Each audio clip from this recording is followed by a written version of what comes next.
आम्ही निघालो होतो गावाला. गावाला एक साखरपुड्याचा कार्यक्रम होता. म्हणून म्हटलं की एखादी चांगली साडी घालायला घ्यावी. एवढ्या साड्या आहेत तरी पण प्रश्न पडतो की कोणती साडी घालू.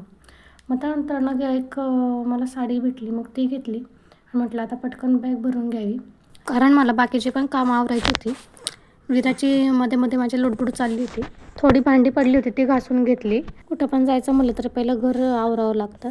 आणि जर आपण घर आवरून गेलो तर आल्यावर आपल्याला पण बरं वाटतं की बाबा आपलं म्हणजे प्रत्येक गोष्ट जिथल्या तिथं आहे ना. तर मग आपली पण बाहेरनं आल्यावर आपण दमून येतो एकतर.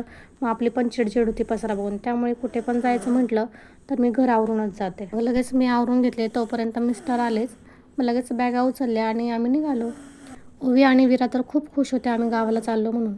पुढे गेल्यानंतर ना आम्ही ह्यांच्या मित्राची 4 व्हीलर घेतली कारण खूप गार लागत होता आणि अंधार पण पडला होता.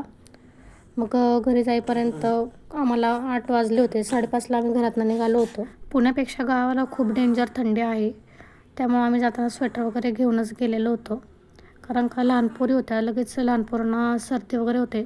त्यामुळे आम्ही स्वेटर घेऊन गेलो होतो. मी जाईपर्यंत सासूबाईंनी वरण भात भाजी करून ठेवली होती आणि पीठ पण मळून ठेवलेले होते. मी लगेच चपात्या लाटायला घेतल्या आणि मग गरम गरम जेवण करून घेतले आणि मग त्यानंतर आम्ही गप्पा मारत बसलो सगळे.